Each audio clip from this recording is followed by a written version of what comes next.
coming over to bring the word of God over this Easter holiday. Welcome, woman of God. Let's appreciate that she comes over to continue from there. We are delighted to have you. Welcome. Welcome. God bless you.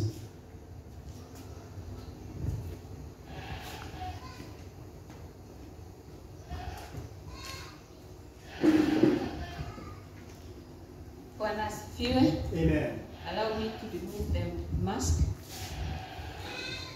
because it's good to be secure. Bwana asifiwe. Amen. You are happy today? Yes. Amen. We are blessed. We are blessed today because it's a great day today. It is the resurrection of our Savior Jesus Christ, and hence we have everything to be happy about. Bwana asifiwe. Amen.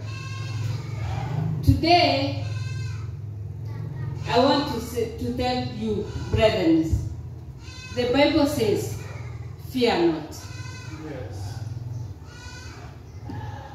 365 times. Bwana asifiwe. Yes. So every day we are told, fear not. Today people are filled with fear. They don't know where to go. But Jesus tells us, fear not. Bwana asifiwe. I thank the Lord today. My name, for those who don't know me, I'm Juliet Mwaneki. I'm born again. I thank the Lord for this opportunity. And I want to tell you, for those who are listening to this, or those who will listen to this, I pray that the Lord help you to understand and actualize it. Bwana asifiwe. My message is very simple, and it's about actualizing a master key. A master key, let us understand what it is. A master key is is a key that can open more than 2 doors. Bwana asifiwe. A master key is a key that can open 1 door and another. Bwana asifiwe. The Lord has given us a master key. My master key today is the love. Love is a master key because love opens fear and brings love. Bwana asifiwe. It removes anger and it brings love. Bwana asifiwe. We are also told that obedience is better than sacrifice. So it is good to obey the Lord. Bwana asifiwe. We cannot go without the word of God from the Bible because it is our guide in everything. Bwana asifiwe. And I'll start with the word of God from Deuteronomy 10, verse 1 and 2 first. Maybe I can give you the quotes we read first before I continue. Bwana asifiwe. We'll do Deuteronomy 10, verse 1 and 2, then verse 12 to 20, then Leviticus 19, verse 1 to 3, then the keyword is on verse 14, and then we end up with that 1 to that 5. Bwana asifiwe. And then we'll look at Matthew chapter 5, verse 1 to 2, then verse 11, then verse 43 to 45. Bwana asifiwe. And that is why I'm saying we must actualize the master key. Bwana asifiwe. And my keyword is on the command of God. And that is why we are looking at Deuteronomy and Leviticus. Bwana asifiwe. I'll start with Deuteronomy chapter 10, verse 1 to 2. And it says, Then the Lord said to me, Cut 2 stone tablets, like the first ones, and make a wooden box to put them in. Come up to me on the mountain, and I will write on those tablets what I wrote on the tablets that you broke. Bwana asifiwe. And then you are to put them in the box. Bwana asifiwe. That means even if we make a mistake, God corrects. Bwana asifiwe. Moses broke the tablets, but God corrected it. Bwana asifiwe. He told him, usijali hata kama ulivuja, nitaandika te. God is ready to write again. Bwana asifiwe. If only we obey. Supposing Moses did not cut the stones, it means God would not have anywhere to write. Today we are in challenges. Bwana asifiwe. We are in challenges because maybe there's somewhere we went wrong. Bwana asifiwe. Today he's calling us and telling us, haijalishi ulifanya nini, come back and restore what I promised. Bwana asifiwe. Bwana asifiwe. Verse 12. Now, people of Israel, listen to what the Lord your God demands of you. Worship the Lord and do all that he commands. Love him, serve him with all your heart, and obey all the laws.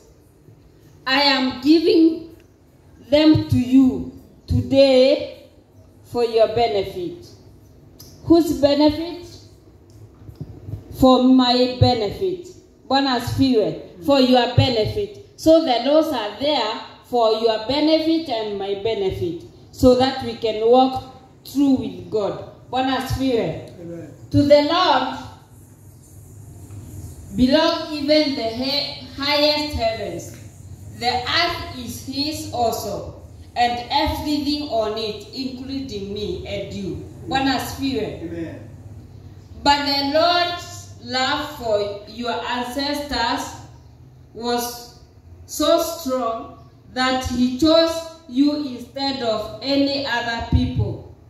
He chose you instead of others. Bwana asifiwe. The love. And that is why the love is the master key. Bwana asifiwe. Yes. And you are still his chosen people. So don't be afraid. You are still the chosen people. Bwana asifiwe. Yes. So then, from now on, be obedient to the Lord and stop being stubborn. How are we being stubborn? Complaining. Instead of crying to the Lord,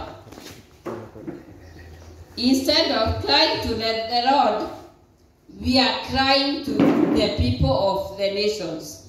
Bwana asifiwe. Instead of crying to the Lord, we are crying to the people of the nations. Bwana asifiwe. Nothing is hard for the Lord. He'll deal with everything. Bwana asifiwe. Don't be stubborn. The Lord your God is supreme over all gods and over all powers. He is great and mighty, and he is to be feared. He does not show partiality, and he does not accept bribes. Bwana asifiwe. He makes sure that orphans and widows are treated fairly. My question is, how do we treat the widows and the orphans? Bwana asifiwe. How do we treat the orphans and the widows? And he does not accept bribes. He makes sure the orphans and widows are treated fairly. He loves the foreigners who live with our people. and give them food and clothes. So then, show love to those foreigners, because you were once foreigners in Egypt. Bwana asifiwe. Now, we were foreigners. Even us, we are foreigners, as we see in the book of John 17 verse 14. Because Jesus says that he taught us his word for us to believe in the word and trust in him, because the earth is not ours. Bwana asifiwe. It is not for us. The earth is not for us. So we are foreigners. And so we have to treat our foreigners well, so that God can be able to treat us well on this earth. Bwana asifiwe. Amen.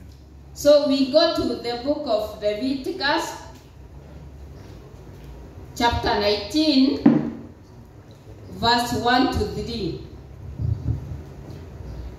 The Lord told Moses to say to the community of Israel, behold, be holy, because I, the Lord, am holy. Each of you must respect his mother and his father, and must keep the Sabbath. As I have commanded, I am the Lord your God. Bwana asifiwe. So we must keep obeying. We have seen in Deuteronomy, it's about obeying the command. Bwana asifiwe.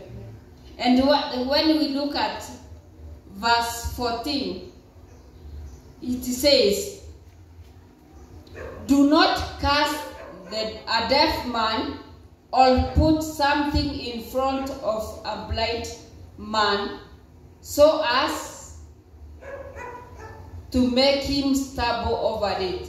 Obey me, I am the Lord your God. Bwana asifiwe. Who is the deaf? The deaf is that person who has not heard the word of God. Bwana asifiwe.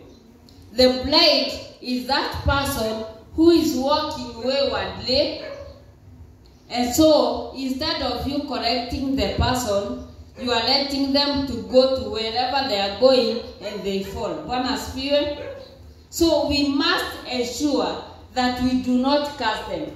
So when you see somebody has not heard the gospel of Jesus Christ, do not say who you are doing. Don't mix yourself with them. Who you are doing, ama ni mjinga. Try to tell them what it says. Bwana asifiwe. And when you see a blind person, or mtu ambaye ajui Mungu anaenda kwa njia mbaya, na wewe usiseme wacha aende akaanguke. Bwana asifiwe. Mcorrect. Let him know which way is right. Bwana asifiwe. And that is the meaning of the deaf and the blind. And then let us be able to always obey the laws. When people are complaining, let us be careful not to side with them. Like nowadays, are saying watu wamezoea kusema, ukiambia mtu I wanted to do this, anakuambia ni kubaya. Ni kubaya ama kuna corona. Is that a statement for God? Mwambie it is only for now that I don't have. Lakini later I'll get. Bwana asifiwe. And I'll be blessed. Remember the power of the tongue. When you say ni kubaya, kutakuwa kubaya. When you say watu wanakufa, jua hata wewe unajitabiria kukufa. Bwana asifiwe. Last night when I was telling my husband I'm coming to church, he was quick to tell me, do you know how many people died? And I told him, I know they are dying. But me, I am not dead. I'm alive today. Bwana asifiwe. I'm alive today because Jesus is alive today. So whatever happens, be careful on what you speak with your tongue. Bwana asifiwe. Verse 31 in Leviticus 19 inasema, do not go for advice to people who consult the spirits of the dead. If you do, you will be ritually unclean. I'm the Lord your God.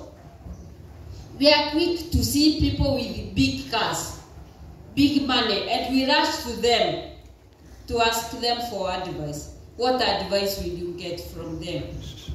You will get advice of where he or she got whatever they got. Bwana asifiwe. And that will lead you to also consulting whatever they consulted. Bwana asifiwe. Bwana ametukanya. If you have to seek any advice, seek from the people who walk with you. Bwana asifiwe. Number 2, show respect for old people and honor them. Reverently obey me. I am the Lord. I can see even young children trying to talk bad at the president. President is the king of the nation, and he is placed by the Lord God himself to be our president. Bwana asifiwe. The minute you talk bad on him, it means it is God you are trying to tell and make a mistake. Bwana asifiwe. Yet he did not. If you go to Romans 13, 1-5, you'll see. Whatever you do to your leader, you are doing it to the Lord. Anybody who is older than you is supposed to be respected. Bwana asifiwe. Not to give anything, but it is important to bow before them. Not bow as God, but also show respect that they are older than you. Bwana asifiwe. That 3 inasema, do not ill-treat foreigners who are living in your land. Treat them as you would a fellow Israelite. I will say, treat them as you would treat a fellow Kenyan. Bwana asifiwe. And love them as you love yourself. Remember that you were once foreigners in the land of Egypt. I am the Lord your God. But I want to refer you to this. The Lord told us, this earth is not yours. There is your home. So it means we are on this earth, we are foreigners. So if you treat a foreigner badly, the same thing, the heaven will treat you badly. Bwana asifiwe. But when you bless them, it means you will have the best of the land wherever you are. Bwana asifiwe. The other one is, do not cheat anyone by using false measures of length, weight, or quantity. Use honest scales, honest weights, and honest measures. I am the Lord your God, and I brought you out of Egypt. Obey all my laws and commands. I am the Lord. Bwana asifiwe. Many times people are quick to go and make profits. When they are rushing to make profits, they measure kidogo, sidio? They do not measure the required weight. And they also add the price. What happens? It means God in heaven is seeing you. And when he sees you, what happens? You are cleared from the record of God. Bwana asifiwe. On the issue of always asking the serikali's idea, what does it say? It says you are the government.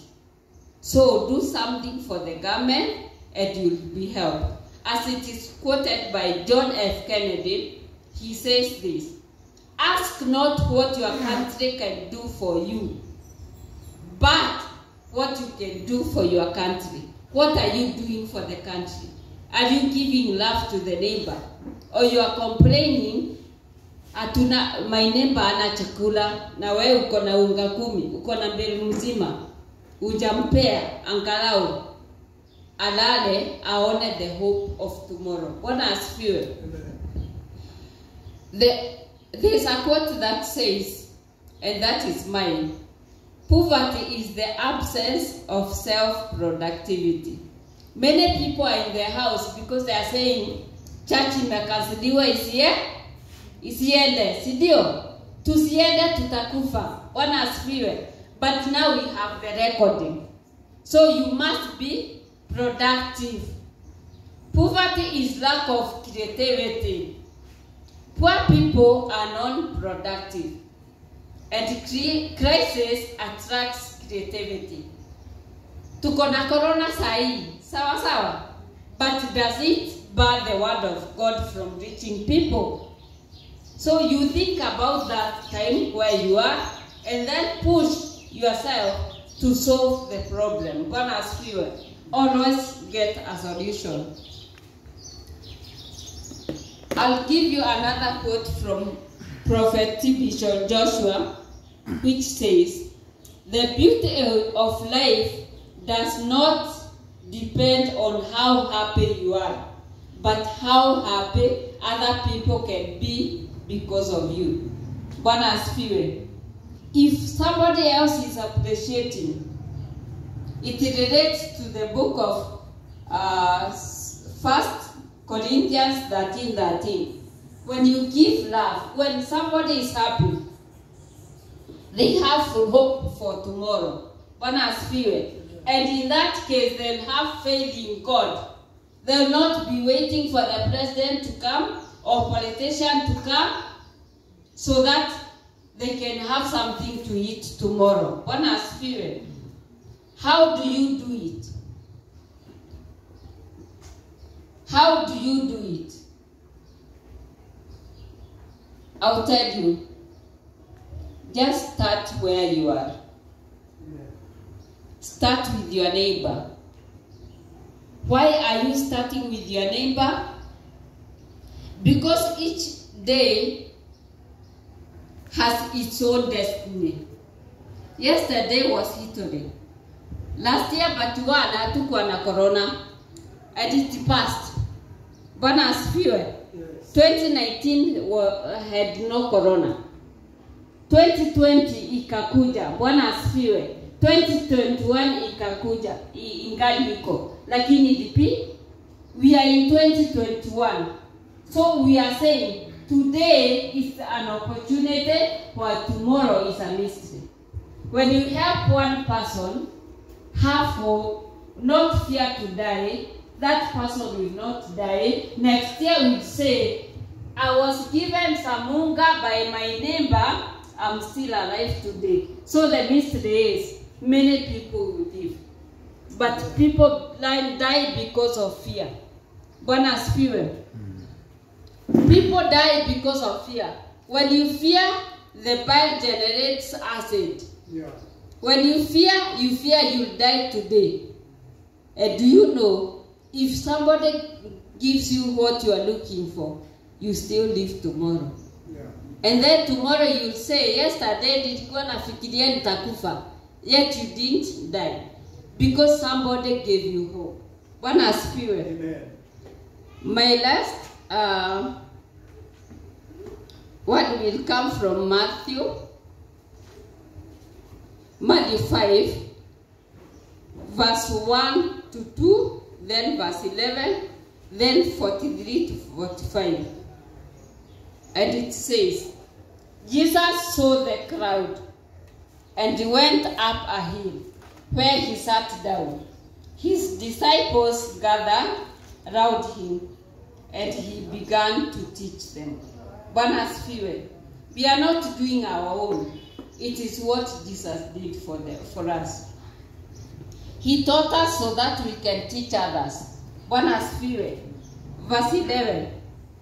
It says, happy are you when people insult you and persecute you and tell all kinds of evil lies against you because you are my followers. Bwana asifiwe. When you are told church wako na ujinga wanaenda kwa kanisa, ama brethren wako na ujinga wanaenda kwa kanisa, be happy because you know what you are coming for in the church. Bwana asifiwe. And when you are listening to preachings, the Lord is with you because He's your builder. Bwana asifiwe. Then verse 45 is on the command of love. You have heard that it was said, love your friends, hate your enemies. That is Jesus himself saying. Bwana asifiwe. But now I tell you, love your enemies and pray for those who persecute you, so that you may become the children of your Father in heaven. For He makes His sun to shine on bad and good people alike, and gives rain to those who do good and to those who do evil. My urge, brothers and sisters, is when you are loving your neighbor, it doesn't matter whether it's your friend or your enemy. Bwana asifiwe. But when you love them, they will try to trace where is that love coming from. Bwana asifiwe. And in that, it will come back to say, hey, huyu mtu sijui anatoanga wapi. Bwana asifiwe. But I want to urge you, if you didn't love yesterday, where do you start? Start from where you are. Don't leave Nairobi, see, kuna lockdown. Don't leave Nairobi ati say, ningeenda kupenda watu Kirinyaga, ningeenda kupenda watu Bungoma, ningeenda kupenda watu Nyanza, ningeenda Turkana. All that is nonsense. For me, it is your neighbor. When you deal with your neighbor, that person you are thinking about will be dealt with by a neighbor. Bwana asifiwe. So start where you are. And it is a quote by Robert Collins. It says, start where you are. Distance views always look greener, but opportunity lies right where you are. Take advantage of every opportunity of service. Bwana asifiwe. Why am I telling you that? Because we have needed people next to us. Let us take care of them, and God will take care of our own, wherever they are. And that will also help the Lord to honor our children who have gone out of the nations. Bwana asifiwe. They are mistreated because we mistreat the foreigners on the land. So if we honor the foreigners here who are our neighbors, our children and our people, our Kenyans who are out there will also be blessed and they will be honored. Amen. I want to thank the Lord for this opportunity. I don't know whether I've taken a lot of time. I had been told 30 minutes. And I'm trying. I'm still learning to please. Nobody who doesn't have anything. If you have no money, you have love. Give the compassion to your neighbor, and the corona will go. Bwana asifiwe. Because corona goes when there is no fear. But when you fear, it inakula wengine. Bwana asifiwe. Ama inakuja kwako because what you fear most is what comes to you. Bwana asifiwe. Mbarikiwe sana, and thank you for the opportunity. Let's appreciate Madam Juliet Maliki. Thank you for a good word. God bless you so much. We thank God for this opportunity. Once again, let's appreciate her in Jesus' name. Shall we pray? Father, we thank you. We bless you for your word. We thank you for even your servant, Madam Juliet Maneki. Bless her life, Jehovah God. We thank you for every one of us. Thank you for your greatness and your blessing. In the name of Jesus we pray. Amen. Amen. We'd like to prepare ourselves to give unto the Lord. We want to prepare ourselves to give unto the Lord. The Bible says God loves a cheerful giver. Give, it shall come back to you. Good measure, shaken down, pressed down, running over shall come back to your bosom. We have our Lipa M-Pesa number 34530034. Then the account number indicate what you're giving. Tithe, offering, thanksgiving, any kind of giving you name there. We reach our head office. Then we still have the Lipa M-Pesa. Buy good till number. By good till number, we have 988341. 988341. You can also pay through our, you can also address a check. Write a check to Global Missionary Center, and God is going to bless you in a mighty way. Support the work of God, and God is going to help you in the area of your need. Shalom, shalom. We love you. Jesus loves you so much. We love you. We thank God for you. Amen. Amen. We bless God for that. Thank you all for joining with us for the other service. We love another service that is coming very soon. We know we are on Easter holiday, and we thank God for this wonderful occasion when we remember the death and resurrection of Jesus Christ. Shalom. God bless you, brothers and sisters, or watching from far. God bless you. If you are not giving your life to Jesus, you can still have a chance to do so. Jesus died for you. He loves you so much. You can have a personal encounter, relationship with God. You can say this prayer after me. Say, Lord Jesus, I come to you. Forgive my sins. You died because of my life. Make me a new creature. Forgive my sins. In the name of Jesus, I pray, I believe. Amen. Look, a Bible teaching church that teaches the word of God in the truth in the Holy Spirit. And just that believe in the Trinity, the God the Father, the Son, and the Holy Spirit. And you're going to grow spiritually. You can join also our channels, the stream online services. That is Facebook, YouTube. You can also join our services. That is a Global Missionary. And God is going to bless you. God bless you so much. Amen.